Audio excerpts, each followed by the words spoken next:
Time to sweep up and grab that broom. Welcome to the Doom Room. Wow. I'm Alex, and I'm doomed. The bell tolls for whom? You, because you're in the Doom Room. I'm Justin, and I'm doomed. Hey, I'm Pete. And we are going to be talking about Doom Patrol Season 1, Episode 7, Therapy Patrol, and I certainly need some therapy after this harrowing, introspective episode of television that we're going to be talking about. Justin, were you about to say something? You look like you were about to say something. I was going to say, I thought this was our therapy session. I feel weird. Yeah. I have a bunch of topipics to cover. We're out covering Doom Patrol's therapy. Therapy. Therapy. Oh, no! Pete, I got you right at the end there. Now, if it's been a while since you've watched the episode, brief bit of recap, but over the course of a Rashomon-style storytelling, we find out about everybody's mornings. Film school. Get flashbacks about... Film school flax on them? Yes, I have heard of a movie. Wow. We find out more about everybody's childhood. We find out first. more about their trauma in the present, and ultimately Cliff sits everybody down to talk through their problems, but it turns out it's all because he has a rat in his head at the end of the episode. And not just that, the rat is working for Mr. Nobody. Yeah, so, Admiral Whiskers, not just Admiral any kind Whiskers, of... Yeah. So there you go. A big episode. I love this episode. I love the structure here. I love the way it plays out. I love that insane, only Doom Patrol could do a twist at the end here. But what did you guys think of this one? Well, do you think that this episode implies that the only way to really do therapy right is to be ratatouille'd into therapy the way that Cliff is? Oh, man. I think because that's what he is literally ratatouille'd here. Yeah. I love, I'm going to mention something that I love about the Admiral Whiskers reveal, beyond the whole just reveal, which I think is super fun, and something that I do quibble with that I'll get away at the top so Pete and I hopefully don't fight about it later and it's weighing on me. Therapy. I love that they set up this hole in his arm last episode when Silas Stone was operating isn't exactly the right word, but popping that thing out.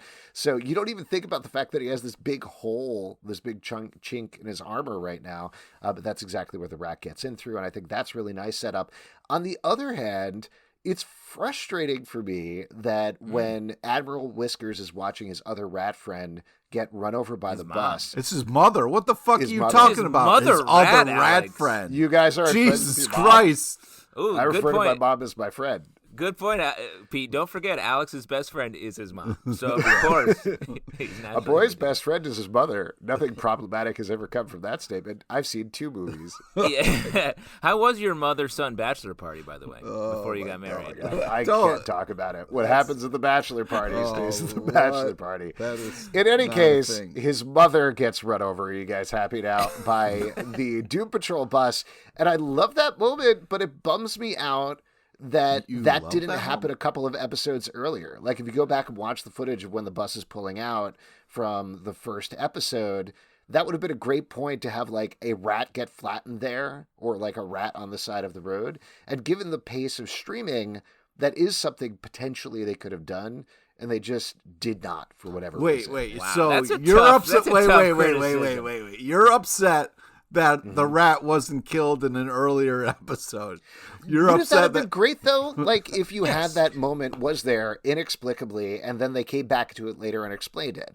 And also similarly, maybe they were getting this down the road. I honestly don't remember, but I think that's Admiral Whiskers fighting with the cockroach in the 3rd or 4th episode or whatever it was. And I think that's something that we potentially could have looped back to as well. Again, this is something that you could do with a streaming show that you're all filming in advance and you're all planning in advance. I don't know exactly what their schedule is or was, I guess, at this point. But it just bums me out a little bit that happened. It doesn't take away from it. I think it just would have been a really nice addition. Well, and I think that's a fair note, but I think the fact that they were able to set up the hole in Cliff's arm and then use that so effectively here, and that felt very like we're criticizing them for some next level. I don't know if it's a fair note, but it's definitely and it would have been interesting and cool. For I agree. Sure. Yes, exactly. I agree. It would. But I talked to my best friend about it, and she agreed. Okay, all right. It's funny. I hope she didn't my die mommy in is my front best of. friend. I hope she didn't die in front of your eyes. I actually call Alex's mom my best friend too. That's weird. I can't believe we haven't all hung out together. That is so weird. Is she trying to keep us separate? That's weird. We got to check. Well, it's hard to combine different friend groups, especially when you're so close with. Do you? And This is a totally random question. Do you call her Bobby as well? Oh my god. I don't know. This is therapy suddenly, by the way. we have arrived at this being That therapy. didn't take long. Yeah. And yes, I do call her mommy. Shout out to Admiral, yes. Justin's mom in case she's listening, by the way. I don't know if she listens to all of our ancillary podcasts, but she does listen to our main one. So shout out to my mom, and of course, shout out to mommy. Who 100% definitely will not listen to this podcast, have no idea it exists, no matter how many times I mention it. Good. I think that's the right attitude to have when it comes to podcasts. Now, getting back to Admiral Whiskers again, how do you think he reached this title? And is he really in the Navy, or is he just calling himself Admiral Whiskers? Pete, you're our naval expert. Yes. Respond. Pete's an expert in belly buttons. I think that's Oh, right, and oranges. Yeah, that's right, exactly. Anyways, I sometimes a title is given, sometimes a title is earned. I'm hoping we'll get more, and we're going to find out. Like the cockroach that we got a little glimpse in, maybe it would be fun if there was an Admiral Whiskers, cockroach booger showdown. So who knows? There's a lot of fun that can happen in this show. I love how insane it is. This app, even though you think you understand what's happening, Mr. Nobody just comes in and sprinkles a little bit of goodness. And Mr. Nobody's right. The show needs him. Like when he is not there, you can feel the absence, and it was just so refreshing. And what a relief, because it was pretty sad app until the twist. It was sad, but as we were talking about with the last episode where it was serious and I feel like a little bit of the humor was lacking in that one, Doom Patrol. Here, it's even sadder, arguably, the stuff that we're finding out about the different characters, but I do think it was really for the better, broken up by a lot of humor throughout it. It was very funny at the same time, and I think that's the right balance for the show. Well, I think the sort of premise or structure of this episode really worked to help keep it a little bit lighter. Like, we were moving through these stories, and coming back to them all, we have the Rashomon thing of Cliff getting in the fight with Cyborg, and then just them being together, sort of doing group therapy, but really just heckling each other, essentially. Yeah. Which is that therapy, by the way? Because I'm already doing well at it in general, across the board in my life. What I really liked, and this is, I think we should get back and talk about each character individually because we do find out so much info about each of them, even irregardless of the therapy session. But what I really liked about the therapy session is, beyond everybody heckling each other, that Cliff is, in my opinion, doing it selfishly. Like, he doesn't realize it because he's being ratatouille, as we talked about, but he's doing it to make himself feel better by finding out everybody else's terrible secrets under the guise of therapy, right? Was that your interpretation as well, or did you look at it differently? Oh, interesting. I didn't think of it that way. I mean, I think he was like, he was trying to definitely just stop himself from wrecking everything. Insane. Yeah. So he was like, let me just fill my day with their problems, because his relationship with Jane, I feel like he did want to get some stuff out of it, but if with the rat at the wheel a little bit, I think it was him just pushing off as much of his badness as he could. Interesting. I also think that Jane's sort of idea or justification at the top of the episode, that they need to solve their problems to face nobody, is great. And nobody knows that, it seems, and agrees that if they can get past their shit, they're going to be a real threat to him. That's why he sends his lieutenant, Admiral Whiskers. Do you think his name is Admiral, or if is it a title? It kind of seems like it's maybe a Rita Farr situation where he's like, he's like, hello, my name is Inigo Montoya. He's like, hello, my name is Admiral Whiskers. You killed my mother, prepare to die. They literally do that same structure of that line. with Admiral Whiskers. With Admiral. Yes, exactly. I thought what you're going for with the Rita Farr thing is the thing at the beginning of the episode where she gives a stage name, but yours was much more complicated. So. Well, yeah, I mean, the Admiral was kind of giving himself that name and title to maybe kind of get himself psyched up for the moment, but I'm hoping there will be more with Admiral Whiskers. But I don't know if you know this, but you can name your children anything. So you could name your own child Admiral or General or Bulldozer, and then that's what people would assume. They would assume rocket scientist, Yeah. Mm-hmm. At a certain point, they're going to start thinking you're a G.I. Joe character, but do whatever you want, Pete. They're your kids, Hey. Yeah, exactly. If I ever have kids, maybe I'll name one Barbecue. We'll find out. Yeah, that's really fun. Thanks, Dad. Yeah, this is why Mommy is my best friend. Hey, Shipwreck, get over here. Naming your kid Barbecue is truly a curse.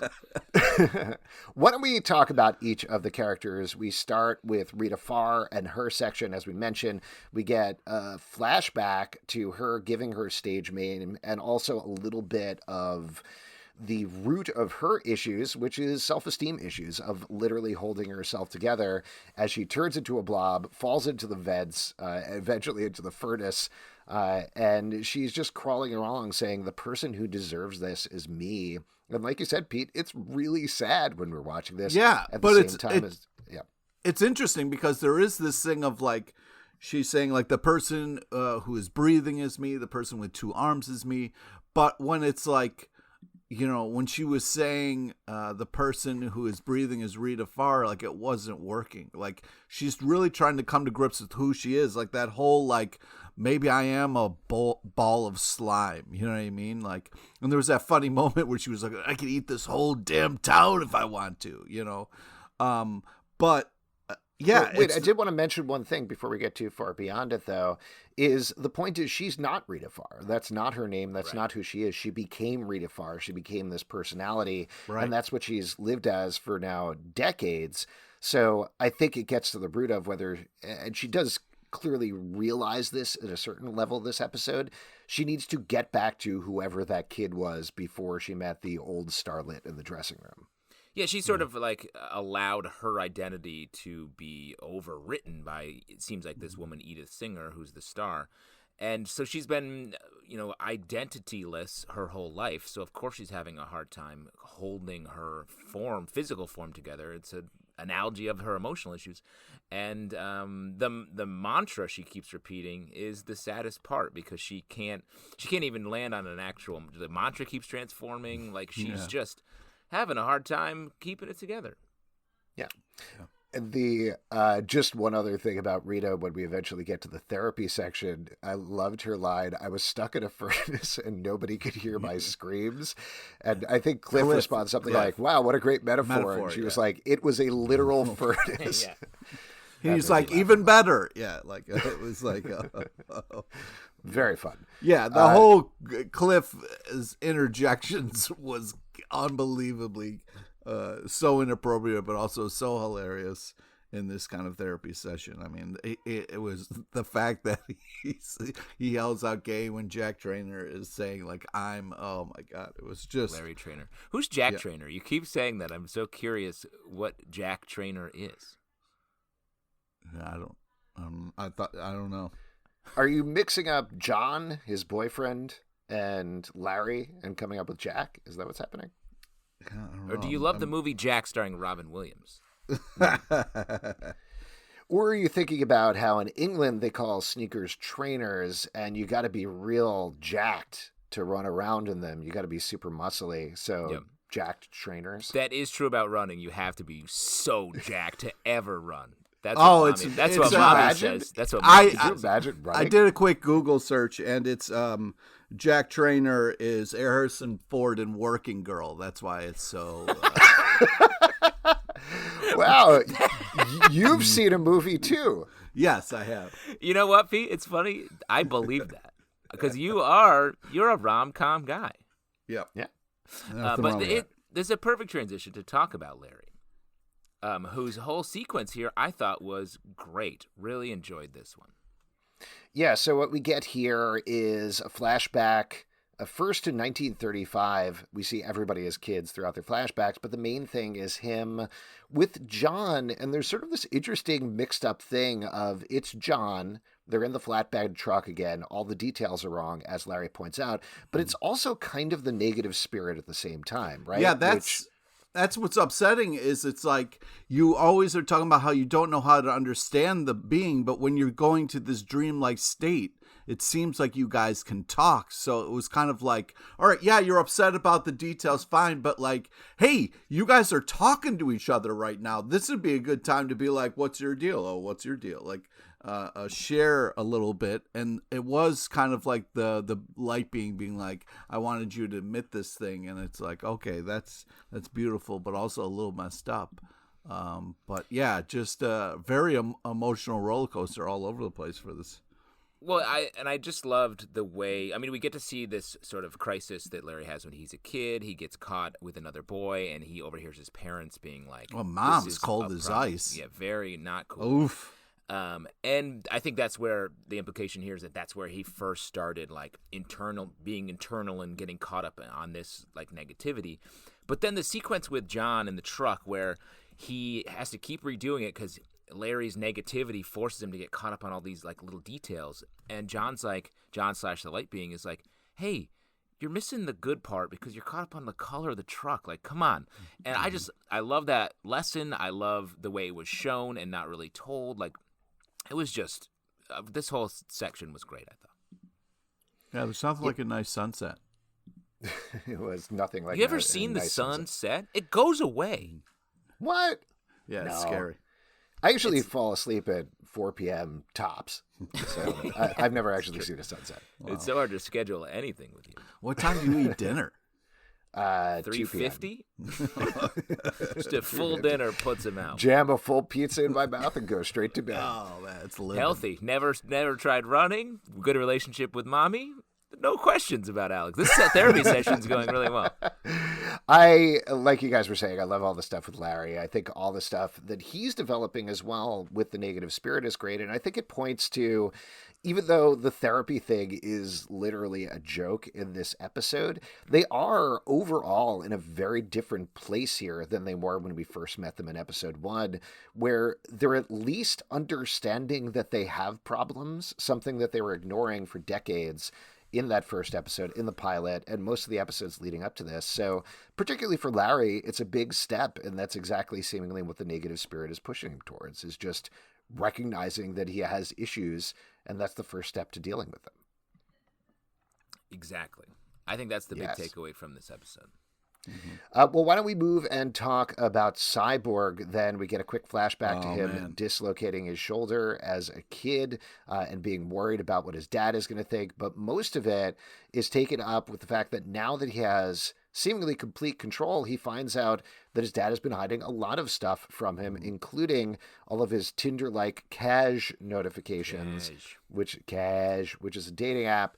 And he just starts chatting with women and having a good time until it goes wrong. There's a great exchange in here where one of the women asks him to say "booyah." Oh, I laughed. I laughed really hard at that. Yeah, he says, "I've never said booyah." That's a Teen Titan shout out right there. It is. And Grid says, "You said booyah 31 times since the accident."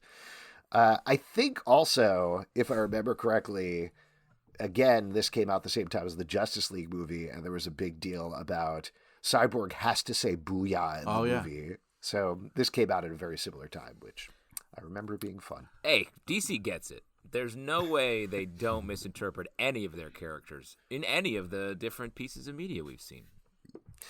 So what did you think about this then? What did you think about the Cyborg section and what he eventually learns, if anything, here over the course of the therapy session? It would suck to be in parental mode for your whole life. Obviously, not Alex, me. Not I you. love it. You're I'm having a great time. Any racy right, image. Mommy? She's there. She's just off camera. Oh, nice. She God. texted me. That's cool. I'm gonna see her after this. We're gonna get some lunch. I'll be asleep. You'll be I'll asleep. be It's a late completely lunch. asleep. Yeah, after she puts you to bed, she usually pops out and we go get lunch or it's a happy hour. Nice. That's really nice. How much further do you want to talk about this? I really would I'm not like sure. to. We're definitely on the edge here. Yeah, I gotta be honest. it's starting to get Let's change gears. If I could, the Vic thing was heartbreaking when he deleted the app because of the reaction of the pic he took.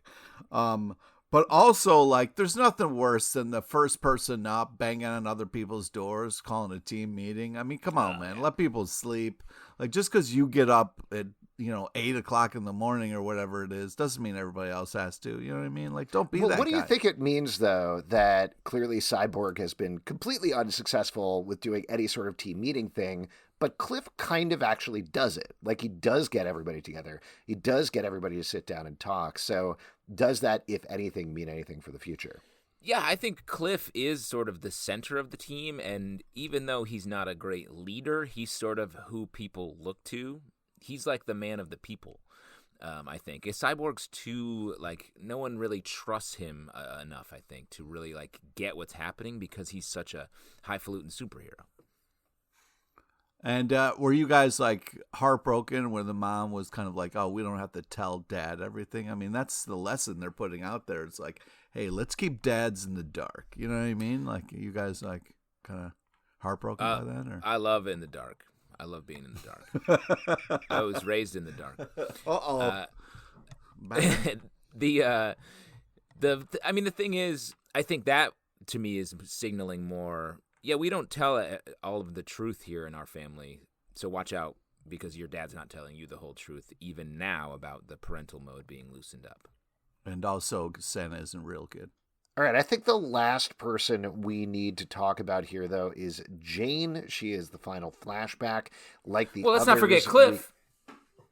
Yeah. Oh, I guess we could talk about Cliff if we really want to. He is part of the Rashomon. Would your mommy ever forget one of her favorite children, like me or you? A mommy never forgets, I always say. Mm-hmm. Oh, boy. Yeah, poor guy was just trying to enjoy some toast, man, Well, hold on. We're not there yet because we do need to talk about Jane. Jane does come before Cliff. We get to see a little bit more. We talked about the hand that popped out of the puzzle pieces, and here we seem to see the less meaty man, would you say, Justin? Yeah, attached to that hand? I didn't get he's a less meatier than I thought. As if you remember, I called it a Gronk hand, a Rob Gronkowski hand. Oh, yeah, that whole bit that you went on. It's not a bit. That's an observation. No, that's reality. That's reality, Pete. All right, we don't do bits on this program. We just lay it down and we keep it real. Can't you be real? What? Pete? Can't you be? This is therapy. We're having therapy. Therapy. Therapy. And you need to be real. We always start every episode of the Doom Room like this. You're here in the Doom Room. Leave your preconceptions outside and keep it real inside. That's the opening of every episode. And we also charge each other $75 an hour for this. It's outrageous. Yeah. I'm worth every penny. So yes, we do find a little bit more. We see Jane as a baby being ignored by her dad. That clearly is tied into her issues with the chief. She's painting a painting of the chief with bastard written over it. And she seems to be losing it just like everybody else. As you mentioned, Cliff is really trying to eat toast and it's just not working. But a lot of the... Yeah, go ahead, Pete. I just want to go back to the painting. That's my favorite part about painting something, when you're done with it and then you just punch through the canvas. It's really one of my favorite pastimes. If you don't participate in punch painting, you really should treat yourself. You're such and a I should mention, difficult Pete and I, artist we went to the Louvre together on vacation, and it was a nightmare. Absolute nightmare. The Mona Lisa stopped smiling after you guys were in town. Yeah, she was like, huh? Does that work on an audio podcast? I'm not 100% sure. That noise did correspond to the face you made, if I may. Oh, okay, good. Great. Now, Pete, Cliff does flow pretty seamlessly out of that. You want to talk about the stuff going on with him? Well, I just think it's, it's nice to see Cliff proactive, being like, hey, we need to talk as a group. I can't be the only one going through shit here. Like, let's let it out. And sure, he's a little too overexcited in the therapy. kind of really jumps the gun on a bunch of things. But man, he's into it. Also, like, like as soon as like somebody was, I think it was Jane was like opening up, he was like lame. Oh man, You're completely skipping over the part though where he confronts Bump. It turns out to be a hallucination caused by Admiral Whiskers, of course. Yeah. But Bump, at least in his hallucination, seems to be on the outs. His life was ruined. It's not exactly what Cliff thinks it is from Face All. There's the very funny, very raunchy ride where Bump says to him, "You're probably neck deep in robot pussy," which made me laugh out loud. Very funny. Very funny. Fun stuff. Pete, you've been to a robot orgy. No, I haven't. That would be a weird thing if you hadn't seen somebody in a while, and they were nice enough since you died to take care of their kid, and they were probably like, "Oh, whatever, you're off," getting all that. I have a quick question, Pete. If you've never been to a robot orgy, why are you wearing that T-shirt right now that says "Robot Orgy"? Get your nuts off before you bolt. Wow. Oh wow! I don't know how long you worked on that beforehand, but I guess here's the more terrifying. Like a solid week. Here's the more terrifying part. I think he just thought it right now. Sometimes it's scarier when it does come off the dome. Mm-hmm. Yeah. Now I'm feeling like we're gonna have to make that shirt, but I guess we'll see what happens. Yeah, we'll see. Yeah. Definitely. If you astute listeners will hear Alec typing out a note to remind him to make that T-shirt. Well, you can't just make T-shirt. You gotta. At least one listener has to reach out and request it. Otherwise, it can't happen. Nope, that's not how it works. Oh, come on. They're just in the store, and then one person has to buy it. Yeah. That legitimizes. It's a little relaxing activity I like to call wasting my time. Also, Pete, when did you establish such a high bar for making a T-shirt? Do you know how many T-shirts there are out there, and the absolute no bar there is to make a T-shirt? I think you just got to have a love for the shirt, and that's it. Therapete. That's a T-shirt. Oh, therapy. boy. Yeah, that's pretty good, too. And then finally, we do actually get to the therapy session, which we've already talked about in bits and pieces. But like I said earlier, I thought it was great. I love the dynamic here. I loved everybody actually being honest. Cliff is being driven rat crazy, but we don't know that yet. So getting to see him sort of lash out at everybody, like Pete was mentioning, is very fun. Just overall, really good episode, really sad episode, but I had a good time watching this one. Definitely. Also, as much as I hate on LT, I got to give it to him. His line about the bandages ruining his nuance was really funny. I mean, that was a good joke when he was like, he tried to make a joke and then he blamed it on the bandages. It was really good. A couple things. I feel like it was interesting that the light being was sort of hanging around more as like a hero vibe. Earlier on in the episode in the Jane section, the light being's just like, hey, something up? I'm here to help. So that feels new. Light being definitely becoming part of the team across the board. And the line about Larry that Cliff says about going to make up with your flowers, I thought was fun because, as we established earlier, busting balls is therapy. And speaking of which, one of the harshest things that happens in the therapy session, which really does get to one of the central relationships of the season so far, is when Cliff really pushes Jane to say something, and she straight up tells him, "You'll never be a father because you can't be a man."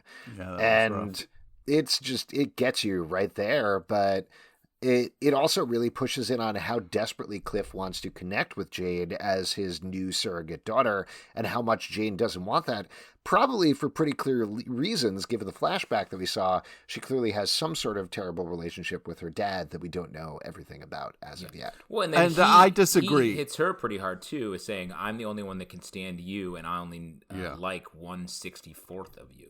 Like, they are not pulling punches with each other. Yeah, they were shooting straight, and it was one of those things where it hurt. Both of them hurt.